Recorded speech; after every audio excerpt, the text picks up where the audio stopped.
Hi friends, welcome to cinema ரசிகன். நம்ம இன்னைக்கு மூவி ரிவ்யூவில் பார்க்க போகிற படம் இந்த வீக்கில் நெட்ஃப்ளிக்ஸில் ரிலீஸ் ஆன ஒரு ஹாலிவுட் படம்.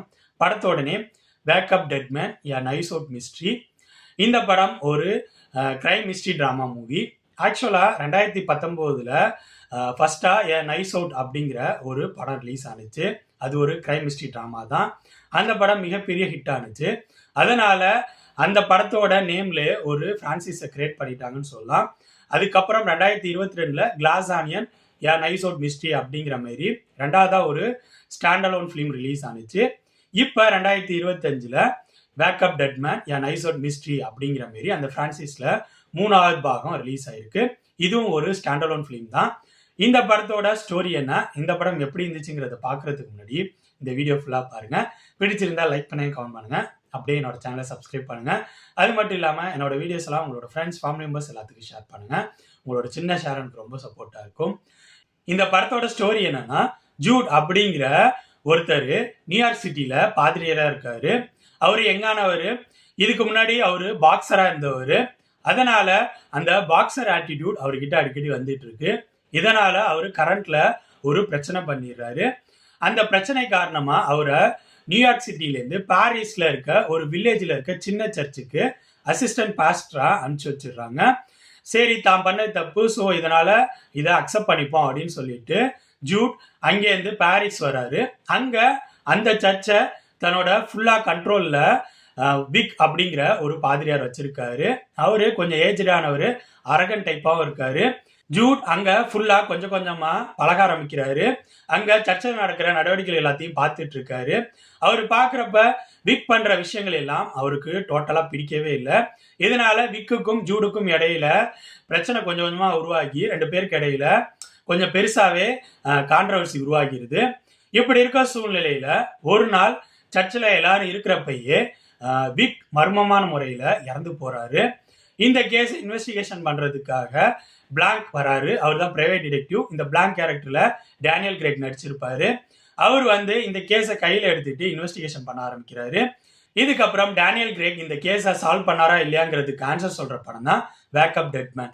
இந்த படத்துல எனக்கு ஒர்க் அவுட் ஆன விஷயம்னு சொன்னா, இந்த படத்தோட செகண்ட் ஆஃப் ஸ்கிரீன் பிளே தான். கிரைம் த்ரில்லர் படங்கள்லாம் ஒரு டைப்ல இருக்கும்.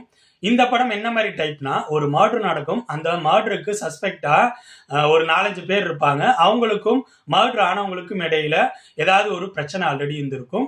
அதை பேஸ் பண்ணி யார் மர்டர் பண்ணிப்பா அப்படிங்கிற மாரி இன்வெஸ்டிகேஷன் பண்ற மாதிரி தான் போகும். அந்த டைப் ஆஃப் படம் தான் இது. இந்த படத்துல இந்த விஷயங்கள் எல்லாம் செகண்ட் ஹாஃப்ல எனக்கு நல்லா இருக்கிற மாதிரி தான் தோணுச்சு. குறிப்பா இந்த மர்டர் எப்படி நடந்துச்சு அப்படிங்கிறத எக்ஸ்பிளைன் பண்ற இடங்கள், அதுல இவங்க யோசிச்ச விஷயங்கள்லாம் கொஞ்சம் புதுசா இருந்துச்சு. அது மட்டும் இல்லாம இந்த மர்டர் யார் பண்ணாங்க அப்படிங்கிறத ரிவீல் பண்றதும் எனக்கு கொஞ்சம் பெட்டரா இருக்க மாதிரி தான் தோணுச்சு. அதை தவிர இந்த மர்டருக்கான மோட்டிவ், அதுல நடக்கிற பேக்ரவுண்ட் ஸ்டோரி, இந்த விஷயங்கள் எல்லாமே கொஞ்சம் நல்லா இருக்கிற மாதிரி தான் இருந்துச்சு. ஸோ என்னை பொறுத்த வரைக்கும் இந்த படத்தோட செகண்ட் ஆஃப் ஸ்கிரீன் பிளே சுவாரஸ்யமாக தான் போணுச்சு. இந்த படத்தோட டெக்னிக்கல் விஷயங்களா இருக்கட்டும், இந்த படத்தில் நடிச்சவங்களோட பர்ஃபார்மன்ஸாக இருக்கட்டும், ரெண்டுமே நல்லா தான் இருந்துச்சு.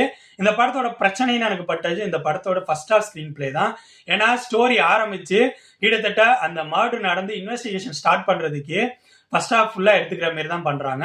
இதனால இந்த படம் என்னடா ஸ்லோவா போயிட்டே இருக்கு அப்படிங்கிற மாதிரி ஃபீல் ஃபர்ஸ்ட் ஆஃபோட இன்பிட்வீன்ல வர ஆரம்பிச்சிருச்சு. ஸோ இந்த படத்தோட ஃபர்ஸ்ட் ஆஃப் ஸ்கிரீன் பிளேயை இன்னும் கொஞ்சம் சுவாரஸ்யமா வர மாதிரி ஏதாவது ஸ்கிரீன் பிளேல பண்ணியிருக்கலாம். அதை இந்த டீம் மிஸ் பண்ணிட்டாங்க.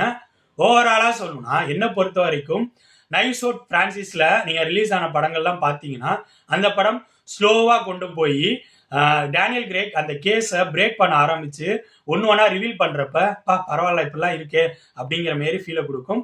ஃபர்ஸ்ட் பார்ட் சூப்பராகவே இருந்துச்சு. செகண்ட் பார்ட் ஓகே ஓகே அப்படிங்கிற லெவலில் இருந்துச்சு. இந்த பார்ட்டும் அப்படிதான் ஓகே ஓகே அப்படிங்கிற லெவலில் தான் இருந்துச்சு. அதுவும் இந்த படத்துல இந்த கிரைமுக்குள்ள போறதுக்கே இவங்க ஃபர்ஸ்ட் ஹாஃபோட மேஜரா போர்ஷன்ஸ் எடுத்துக்கிட்டாங்க. அது ஒரு டிராபேக் மாதிரி தான் எனக்கு பட்டுச்சு.